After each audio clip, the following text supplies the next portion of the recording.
여러분 안녕하십니까? 뉴스투데이 제주입니다. 지난 주말 서귀포시에서는 시간당 120mm가 넘는 기습폭우가 쏟아져 피해가 속출했는데요. 비가 억수같이 퍼붓던 순간의 모습이 시민들이 보내주신 제보 영상에 그대로 담겼습니다. 박주연 기자입니다. 자동차 앞유리를 빠르게 닦아내도 좀처럼 앞이 보이지 않습니다. 순식간에 물이 불어난 도로에서는 운전자들이 나이트를 켠 채 조심스럽게 빠져나갑니다. 주택가 담장 사이에서는 빗물이 마치 폭포수처럼 쏟아집니다. 어마어마하다니까. 서귀포에 시간당 최고 120mm가 넘는 비가 쏟아져 기상 관측이 시작된 1961년 이후 최고치를 기록했습니다. 물폭탄에 도로와 차량은 물론 주택과 상가 20여 곳이 침수됐고 낙내로 화재와 정전사고도 잇따랐습니다. 일부 저지대에선 채 빠지지 않은 물을 퍼내고 가재도구를 정리하느라 바쁜 하루를 보냈습니다. 들어가요, 여기 비 나오면은. 비가 내리면 빠지질 않아요, 밑으로. 기습적인 폭우에 다행히 인명피해는 없었지만 서귀포 시민들은 놀란 가슴을 쓸어내렸습니다. MBC 뉴스 박주연입니다. 지난해 대중교통체계 개편과 함께 중산간 지역을 중심으로 관광지를 순환하는 버스가 도입됐는데요. 하지만 운행 1년이 넘도록 대부분 버스가 텅 빈 채 운행하고 있습니다. 보도에 홍수현 기자입니다. 제주 서부 지역 관광지 순환버스가 출발하는 동광 환승센터. 관광객들이 모일 법한 오전 시간이지만 정류소에는 승객이 없습니다. 정류소를 출발한 버스. 승객은 안내원을 빼면 3명이 전부입니다. 타고 내리는 사람이 없어 정차 없이 통과한 정류소만 7곳. 버스에서 내린 한 승객에게 이용 소감을 물어봤습니다. 진짜로 알려진 데는 이게 없어요. 그러니까 사람들이 버스를 타고 다니고. 근데 근처까지만 가도 우리 뚜벅이들은 그래도 괜찮을 텐데. 관광지 순환버스 운행 노선은 동부와 서부 2개. 중산간 지역만 순환해 해안에 위치한 관광지를 함께 돌아보려면 반드시 한 번 이상 환승해야 합니다. 홍보도 부족해 하루 평균 이용객은 한 대당 20여 명 남짓. 이용 비율은 간선과 지선 등 7개 노선버스 중 최하위로 매달 2억 원의 적자를 내고 있습니다. 승객들이 잘 몰라요. 알지를 못해가지고 많이 이용하지 못하는 편. 이런 차가 있었냐라고 지금 현재 하고 있거든요. 제주도는 관광지 순환버스 1일 정액권 제도를 도입하고 막차 운행이 끝난 버스를 심야버스로 전환해 운행하는 등 대책을 추진하고 있지만 시티투어 버스와의 연계 같은 실제 관광객 수요를 충족시키기 위한 대책이 보완돼야 할 것으로 보입니다. MBC 뉴스 홍수현입니다. 제주에 맞는 지구 단위 계획 지침이 마련됩니다. 제주도는 환경 훼손과 난개발을 막기 위한 지구 단위 계획 지침을 수립하기 위한 연구 용역을 이달 안에 발주합니다.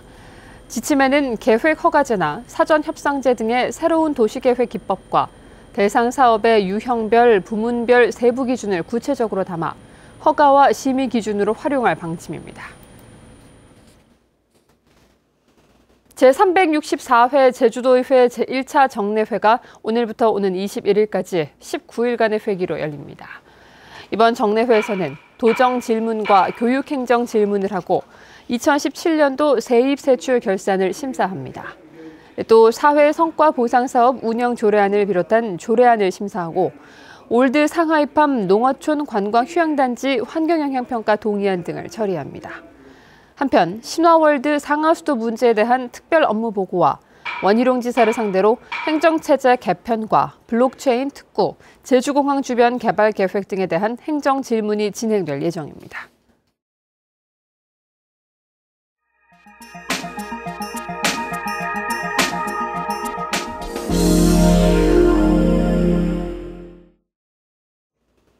수소에너지는 미래 세대를 지킬 친환경 에너지로 손꼽히는데요. 상대적으로 수소 산업에 뒤처졌던 충북에 세계 최대 규모의 발전소가 구축되는 등 태양광과 융합한 수소에너지 개발이 새로운 전략 사업으로 떠오르고 있다고 합니다. 충북 허지희 기자가 보도합니다.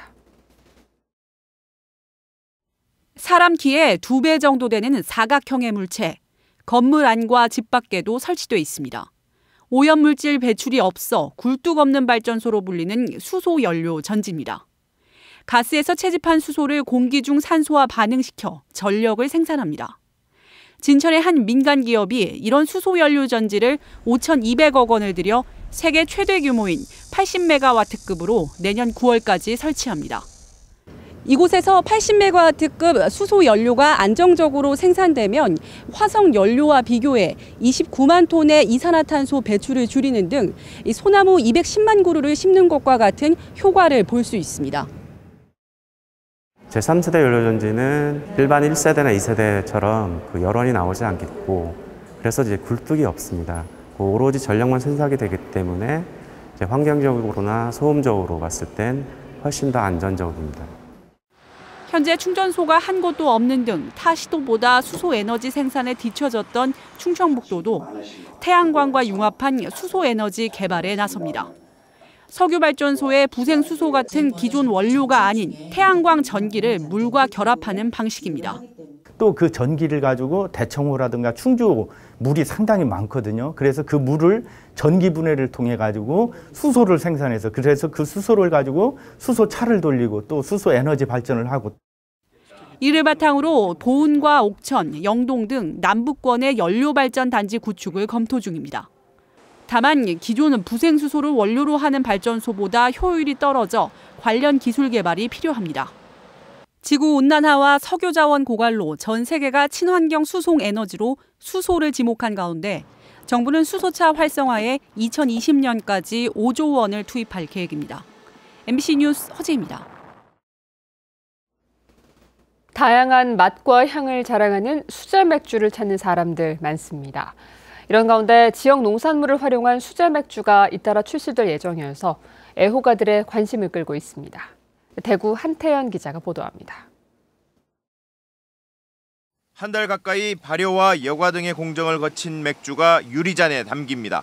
청도 특산물 복숭아즙을 섞은 지역 최초 복숭아 수제 맥주입니다.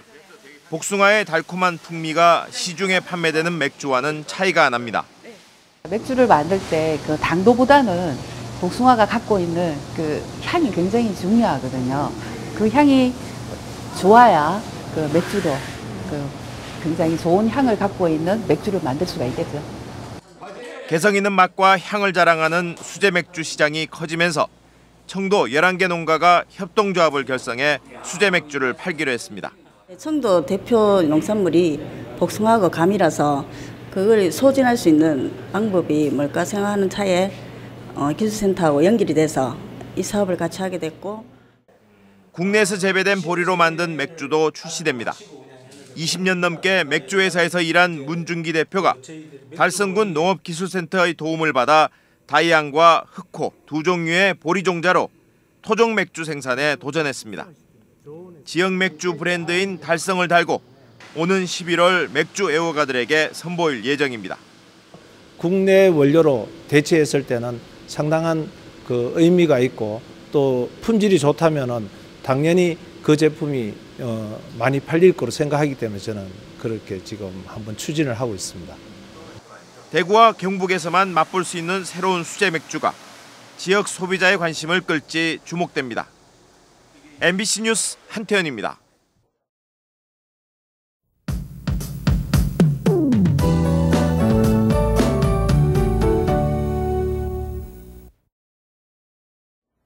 네, 오늘 출근길에는 우산을 챙기셔야겠습니다. 흐리고 낮까지 비가 내리겠는데요. 제주도 산지와 남부, 서부에는 호우특보가 발효 중인 가운데 시간당 40mm 이상의 강한 비가 오는 곳이 있겠으니까요. 오늘 아침 출근길 교통안전에 주의하셔야겠습니다. 당분간 기온은 평년과 비슷하거나 조금 낮겠습니다. 오늘 아침 기온 살펴보시면 24도로 출발하고 있고요. 낮 기온 30도로 어제와 비슷하거나 조금 높겠습니다. 다음은 자세한 지역별 날씨입니다. 현재 조천에는 비가 내리고 있고요. 북부 지역의 아침 기온은 25도 내외로 출발하고 있습니다. 서부 지역 호우주의보가 발효된 가운데 낮 기온 28도 안팎까지 오를 것으로 전망됩니다. 남부 지역도 호우주의보가 발효 중입니다. 비가 오면서 노면이 미끄럽고요. 또 안개가 껴서 가시거리가 짧겠으니 교통안전에 신경 써주셔야겠습니다. 현재 동부 지역에도 빗방울이 떨어지고 있습니다.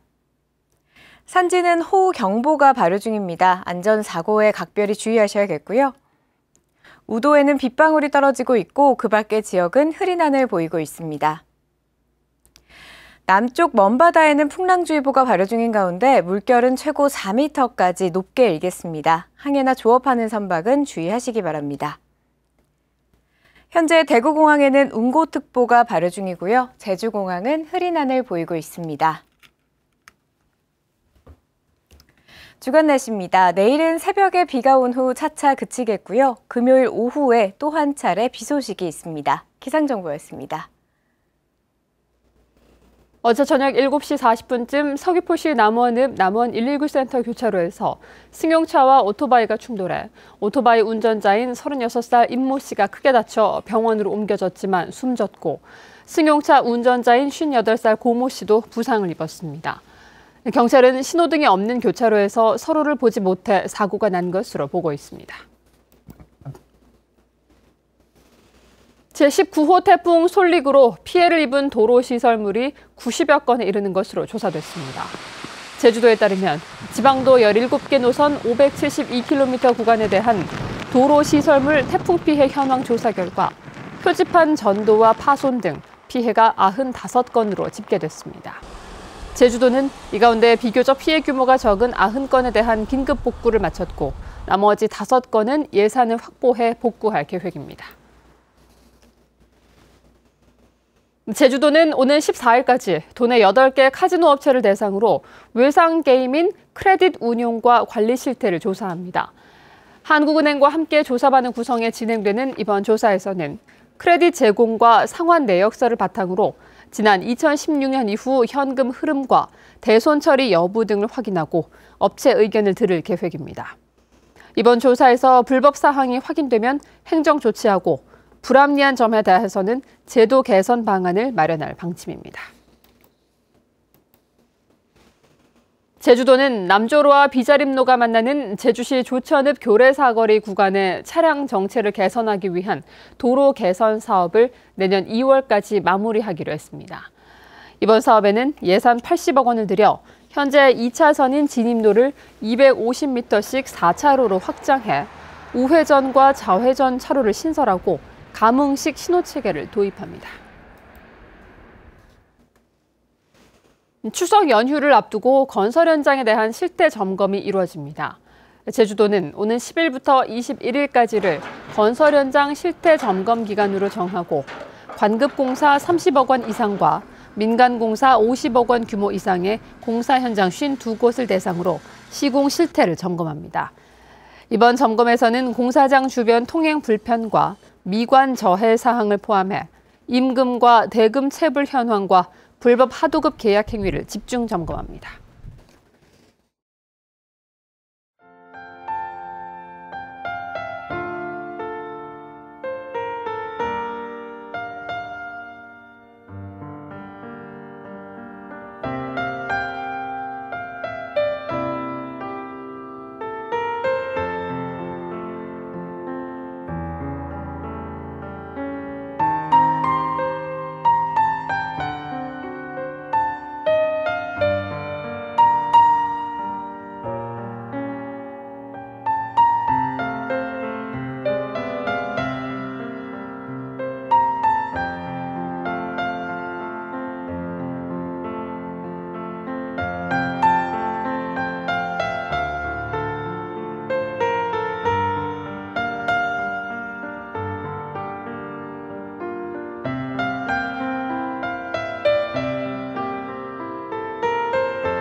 뉴스투데이 제주였습니다. 여러분 고맙습니다.